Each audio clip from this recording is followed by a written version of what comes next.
Well, good morning, everybody. My name is Dennis Levin. I'm a retired pastor here at Queen Street United Methodist Church in downtown Kinston, North Carolina. And welcome to our Wesley Bible class. Today we are starting at Judges chapter 11, beginning at verse 29. And just about everything in Judges is disturbing, and this is especially disturbing. So again, this is not a for kids kind of class. This is for an adult conversation, and I think it's not rated X or anything, but we are certainly PG-13 on some of the things in the Bible. You know, you want your kids to read the Bible, okay? I recommend if you have young kids that you give them a young kids Bible. But we're going to be using the New Revised Standard Version here. I want to make a correction from last week. We were talking in a related conversation about things going on between Russia and Europe. I kept referring to Kazakhstan being able to take over the oil resources in Western Europe, but it was actually Azerbaijan. They have a thriving oil business that has a pipeline through Turkey to Europe, and Europe is looking as an alternative to Russian oil, using the Azerbaijani oil and taking seized Russian assets and using and letting Azerbaijan operate those in Europe. So Russia's being cut out. Not only this is the thing. The stuff that's been confiscated, if it's turned over to Azerbaijan, is not going to be returned to the Russians. So they're really in a bad situation. We got to pray that these peace talks will bear fruit. Given my understanding of the area and who's involved, I give it about a 30% chance, but who knows what God is capable of. There you go. All right, so let's take a look at this. The background to this is that the Ammonites, after 300 years, have decided that they're going to reclaim the territory that the Israelites have taken from them, mostly the tribes that were settled on the east side of the Jordan. So the Ammonites are trying to reclaim that territory. Negotiations with the judge, Jephthah, who is a Gideonite, I think that's right, Gilead and Manasseh, Gileonite. Anyway, he's their general and he's their warlord, and they've selected him after they rejected him because he was the son of a prostitute and he became a rogue and a villain and all of that, and then they needed somebody who knew how to be a rogue and a villain to lead them, and so they asked him back. And so now he's tried to negotiate with the Ammonites, and the context of that is as if we were negotiating with Mexico over territory that Mexico got or lost during the Mexican-American War, except that the claim that's being made by the Ammonites is even older than the claim that the Mexicans would have. So you know, we probably wouldn't respond to that too well. So here we go. Now, Jephthah is trying to gain favor with the Lord for the battle. So in order to do that, he's trying to strike a bargain, okay? And the way you strike a bargain with the Lord in the Old Testament is to make a vow, and he's going to make one. Then the Spirit of the Lord came upon Jephthah, and he passed through Gilead and Manasseh. He passed on to Mizpah of Gilead, and from Mizpah of Gilead he passed on to the Ammonites. And Jephthah made a vow to the Lord and said, "If you will give the Ammonites into my hand, then whatever comes out of the doors of my house to meet me when I return victorious from the Ammonites shall be the Lord's, to be offered up by me as a burnt offering." So Jephthah crossed over to the Ammonites to fight against them, and the Lord gave them into his hand. He inflicted a massive defeat on them from Aurora to the neighborhood of Minnith, 20 towns, and as far as Abel Karamim. So the Ammonites were subdued before the Israelites. So just like in 1948 and later battles that we see in the Middle East, You have someone attacking Israel and trying to gain all the territory of Israel and ended up losing territory besides what they had already lost. So that's just, I mean, history repeats itself sometimes, you know? There it is. So anyway, he was successful. Now what? Now he's got to sacrifice whatever comes out of the door of his tent to greet him. So then Jephthah came to his home at Mizpah, and there was his daughter coming out to meet him with timbrels and dancing. Oh, oh. She was his only child. He had no son or daughter except her. When he saw her, he tore his clothes and said, "Alas, my daughter, you have brought me very low. You have brought me very low." See where this guy's mind is? Okay. You have become the cause of great trouble for me, for I have opened my mouth to the Lord, and I cannot take back my vow. She said to him, "My father, if you have opened your mouth to the Lord, do to me according to what has gone out of your mouth. Now that the Lord has given you vengeance against your enemies, the Ammonites." And she said to her father, "Let this thing be done for me. Grant me 2 months so that I may go and wander on the mountains and bewail my virginity, my companions and I." "Go," he said, and he sent her away for 2 months. So she departed, she and her companions, and bewailed her virginity on the mountains. At the end of 2 months, she returned to her father, who did with her according to the vow he had made. She had never slept with a man. So there arose an Israelite custom that for 4 days every year the daughters of Israel would go out to lament the daughter of Jephthah, the Gileadite. Okay. This probably will take up the rest of the class.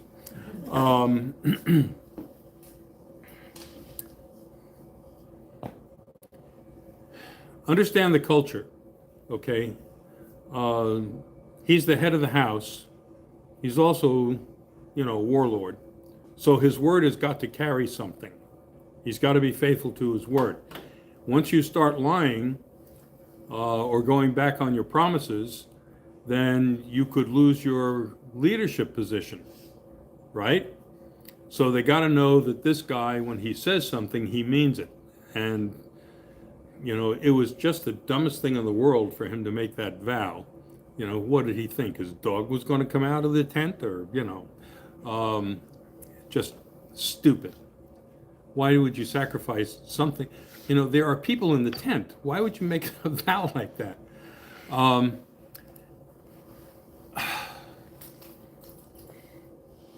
What do you think? Would God hold him to that vow?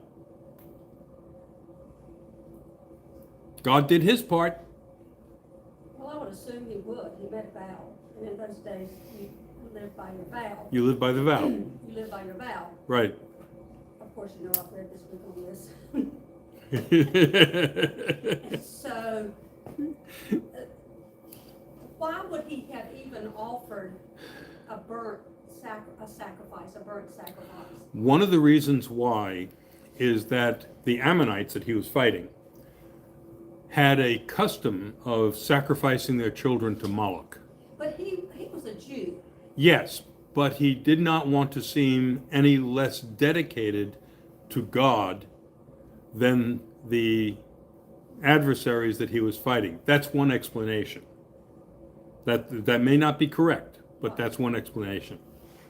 And of course, I've read, and so the things that I read was that perhaps he didn't, and we know that these are stories that have been told through the ages. Right. And so it's, in my mind. Yes. Okay, it's not exact. True. It's not exact. Okay, so, this is an edited history. Right. And so what I read, there's lots of different commentaries on what really happened. Yes. As to whether he really burned her or not. That's correct. Whether he sent her off and she lived as a virgin for the rest of her life. That's correct. You've been reading some good commentaries. So, yeah. When I get caught up in this kind of stuff, and I'm thinking, why would they do this? Why would he have done this? First of all, he was probably a rash man, and just what came out. Yeah. So, to reconcile my belief, I think that he exiled, or his daughter had to live as a virgin for the rest of her life. She was not allowed to marry or have children or do anything, because I think it would have gone against his Jewish culture to offer her as a burnt sacrifice, because they didn't do that. Yeah, why did God accept the vow? Why didn't he say, hey, wait, let's edit this? Well, I asked that question too, and because this is free will. Yes, that's true. But do we, from time to time, make stupid vows that the people we vow to don't hold us to because they were stupid? Yeah, but they're not God. What I read was God would never allow the daughter as a human sacrifice, because that was detestable. I mean, no, Right, he would yeah. not. So the point of view I read was that perhaps the daughter was dedicated to the Lord, Yeah, like a nun. like a nun. Or was it like Samuel? Was that? Well, even the Nazarites could marry, couldn't they? Yes, You know, absolutely, Nazarite- yeah. Nazarite, they could marry. So- You know, maybe she could. Yeah, well, that wasn't a Nazarite vow. So that was, Right, that was yeah. another thought Yeah. was it Samuel that was dedicated to the Lord? Yes. Yeah, Samuel and Samson. Right. Samson was a Nazarite vow. And the question was, like, why did he make the vow? Like you say, he didn't. Well, he wanted to win. It wasn't But he knew an necessary. animal wasn't gonna come out of the tent. Unless Well, they had I a don't dog. know. Unless they had a dog. Let me tell you, Maybe he thought the Lord would send an animal out. yeah, like with Abraham, right, but it didn't happen. Okay, so you get stuck with a vow that you've made, and it's a stupid one. Okay, does God honor our stupidity, or does he marvel at it? Or cry over it. Or cry over it? Yes. Yeah, weeks one day and last the other. Yeah. Okay. I think the whole issue of vows is an interesting one. You make a vow, like, okay, when I do a wedding, and I explain to the couple, the first thing I do when I do marriage counseling is explain what the vows are and who they're made to, so that they understand when they get up there and they say, you know, I will, they know what they are I willing to. And there is a section that starts out with a vow. The vow is not made to the partner, the vow is made to the Lord. So the first part of the wedding vows are vows to God. And then the next vows are to your partner. Okay? So sometimes those vows don't work out. So Jesus got questioned on this because he knew that the circumstances that you're living under when you make a vow may not be the circumstances that you encounter later on, where you probably wouldn't have made that vow. Okay? But you're stuck with the vow. So the Pharisees came to Jesus and tried to trip him up on this issue. And they asked him about the marriage and divorce issues. And the answer that Jesus gave has been misinterpreted a lot. But basically he said, God didn't institute marriage so that you could get divorced. So don't go into a marriage with the intention that you are not going to fulfill the vows, okay? But at the same time, it's legal because God understands that we are human and things happen, okay? So God made a provision in the laws for a divorce. You can find that, you know, in the Pentateuch. So there's an opportunity for divorce when it's appropriate. And he said, you can't do it lightly. You can't do it like, for instance, if you've got, a side honey, you can't divorce your wife and go marry the side honey, okay? What you're supposed to do is to be faithful to your wife or your husband, and you can't divorce for a matter of convenience. or on the cheap. Talk to my wife about getting a divorce on the cheap. If you think weddings are expensive, try a divorce. So, so he said there are occasions when it's appropriate.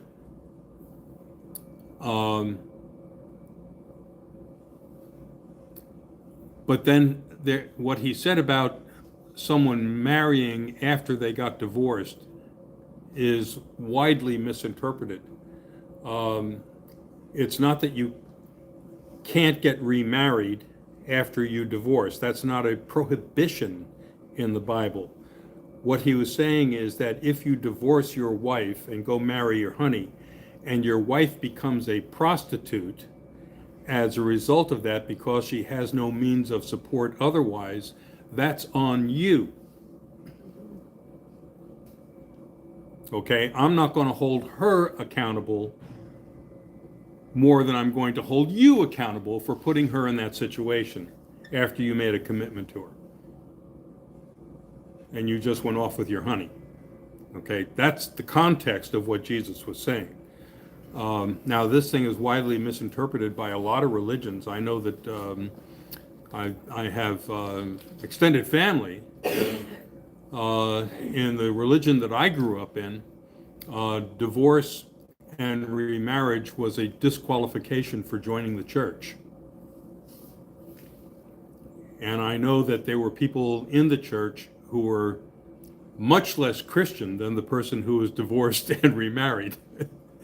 I can't, the doctrine that the Roman Catholic Church has been following, there may be a change to that. I've heard rumors to the effect that the Pope is revisiting that. That you would deny the Eucharist to someone who is divorced and remarried. And I can't understand why a church would deny the Eucharist to someone who had sometimes, a real tragic issue and a valid reason for having a divorce and getting remarried, but they would offer Eucharist to a murderer. They would offer Eucharist to someone who is a child predator. They would offer the Eucharist to any kind of sinner except that, because there was a vow involved. I mean, give me a break. Really? I don't get that doctrine. There has to be grace for everybody. There has to be grace for everybody. That's the Christian doctrine, is that there's grace for all, and at least that's what I'm counting on. But I recall, my dad, who was a preacher in that church, not the Roman Catholic Church, the one I grew up in, and he had a policy that he would not do a remarriage. I'm off to go to a wedding this coming weekend for one of my relatives, and this is wedding number 4. And I might consider it ill-advised also. But anyway,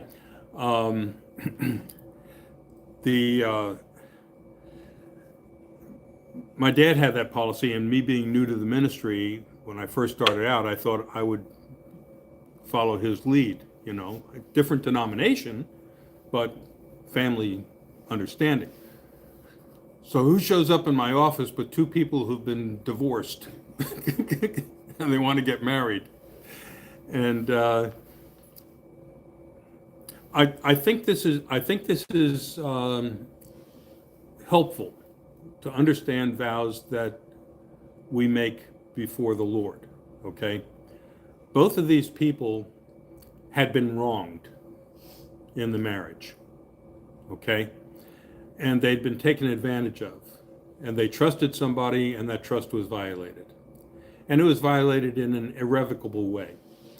And they had been despondent and feeling terribly guilty about their past relationship, and were reluctant to get into any other relationships as a result.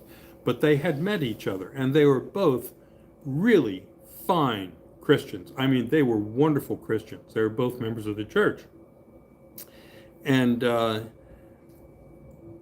they had found each other, and the relationship that they had that had developed between them was healing.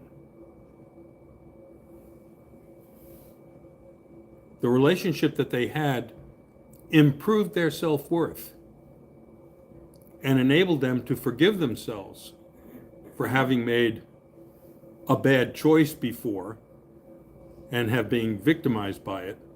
But they felt themselves responsible, and they understood that they had made a vow before God and it was broken. Okay? They didn't necessarily break it initially, but when you study the wedding vows that we have in the church, the vows that you make before God are unconditional. It is not a contract. A Christian marriage is not a contract. A civil marriage is, but a Christian marriage is not a contract. A Christian marriage is unconditional. Okay? So there's nothing in the vow, in the wedding vows, it says, as long as he or she does. This is between you and the Lord. So that even if things go south, you still have an obligation to be decent, grieving, as it were, for that other person and for the bad choices that they have made and the ruinous decisions that they've made. Okay? Just as God weeps over sinners. Okay? So, at the same time, though God may weep over sinners, not every sinner is redeemed. Because they put themselves beyond the love of God and the redemption of God. I am really confused. Well, Okay, so yeah, I don't want to get into the divorce kind of thing. I don't want to go there at all, but I am confused at what you're saying because I'm trying to track with you. right, My sister's divorced, right, not because of her choosing. right. She had no choice. I understand that. So. And I have her vow advised was- people. Her vow was broken not because of her, but Mhm. because of someone else. Right, So I'm having a hard time reconciling my thoughts to what you're saying, because it sounds like if you divorce and you break that vow, that it's kind of your fault, that you know. no, it's not. It's not what I'm saying. Okay. What I'm saying is that, let's say your partner violates the vow, okay, goes off with somebody else, And does just on the record, he didn't do that. right, or So or not do that. or gets into a situation of addiction or something where they're not redeemable, or even I've seen this where a person has a mental health issue that makes it impossible for you to live with them.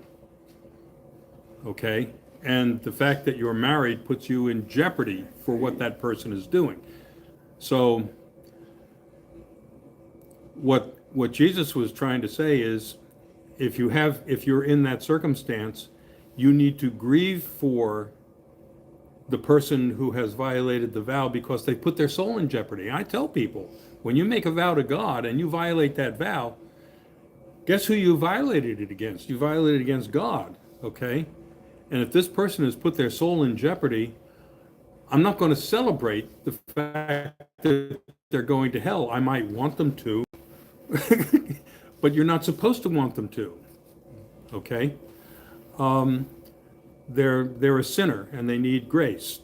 And sometimes they reject it. They can reject God's grace and they can reject their partner's grace. Okay? It's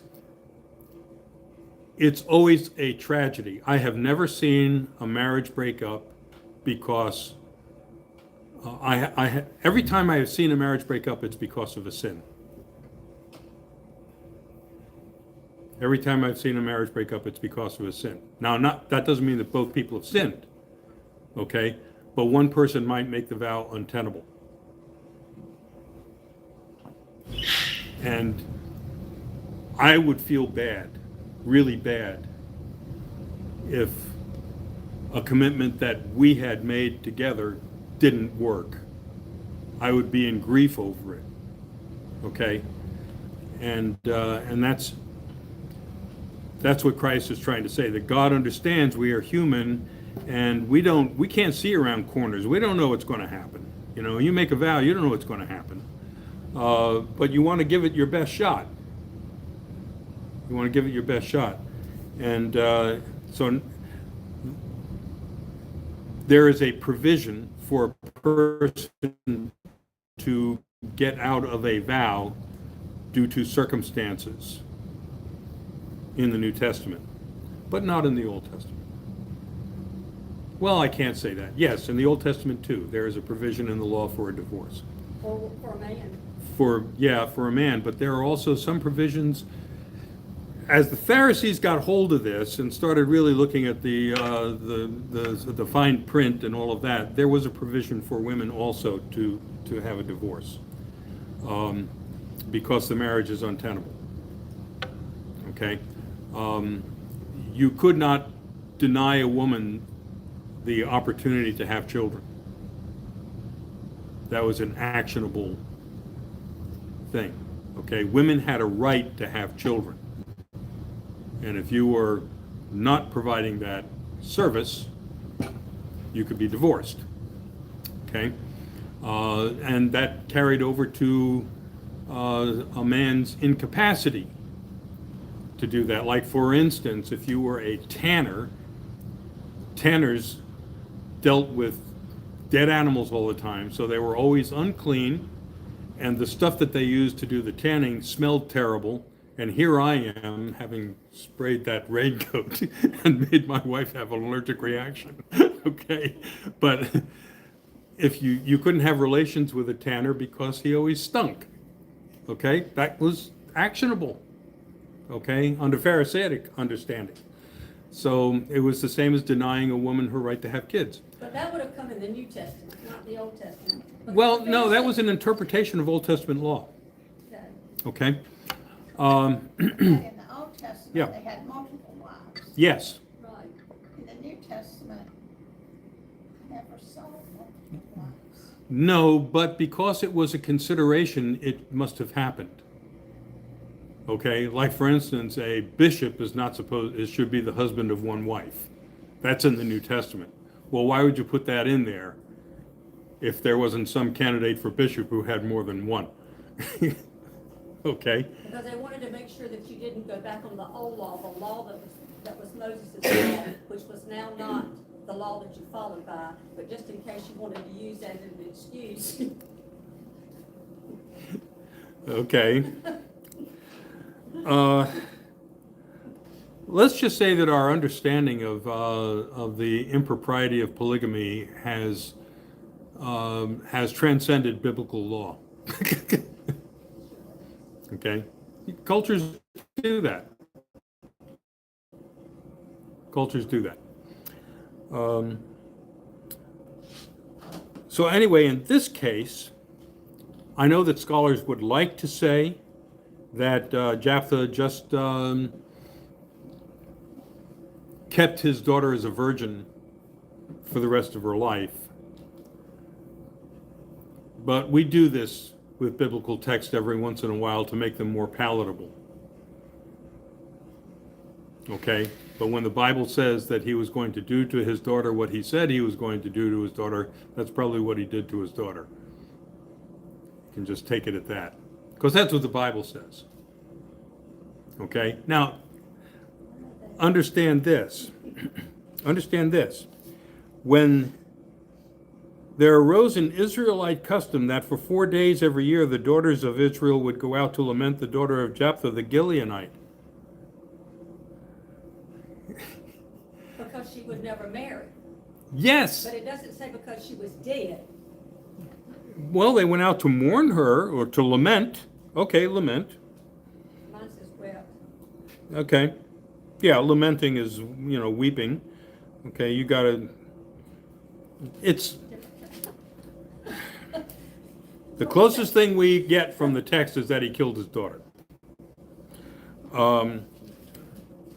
But for 4 days they go out and they lament the daughter of Jephthah. They don't go out and protest this stupid vow and say men should not be making vows like this. They just considered it an unfortunate circumstance. But they're not condemning the circumstance. No, because he Hebrews 11 as one of the heroes, faith heroes. Yes. So, Yeah, but he's not a nice guy. Okay? He's not a nice guy. And it's still hard to wrap your arms around. I mean, if they're Jews, they didn't sacrifice human. Right. They were not supposed to sacrifice. He was not sacrificing his daughter for sin. He was sacrificing his daughter because he made a deal. Vow. Okay? I may be splitting hairs here. But when you do this sort of thing with God, it's not really called a contract, it's called a covenant. And covenants and contracts, there are slight differences between them. Okay? Covenants are more unconditional than contracts. Okay, another question. Yeah, I thought a covenant had to have two parties. it does. And if this is a covenant, then God has nowhere said, okay, I agree. If you That's- just- Except that he showed he agreed by whacking the Ammonites. That was the understanding. If he's going to whack the Ammonites, then he said, okay, that's fine. That's how Jephthah took it.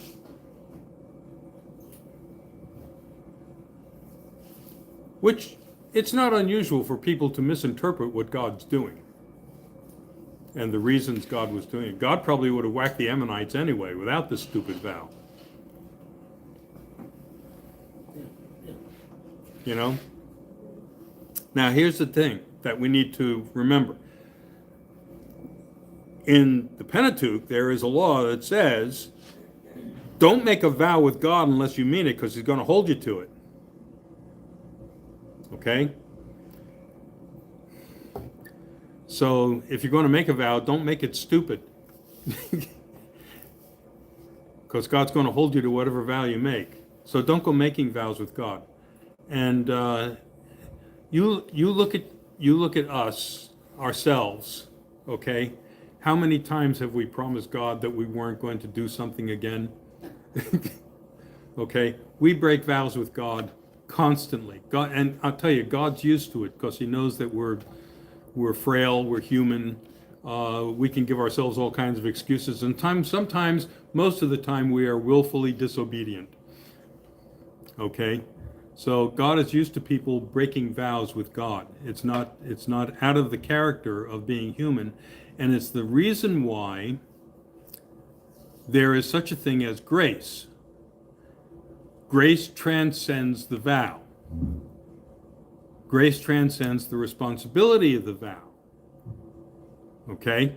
Just because we make a vow doesn't mean that God has to hold us to it or condemns us to hell because of it. If we understand that we have broken the vow and we come back to the Lord and repent that we have broken our vow, he is faithful and just and will forgive us our sins.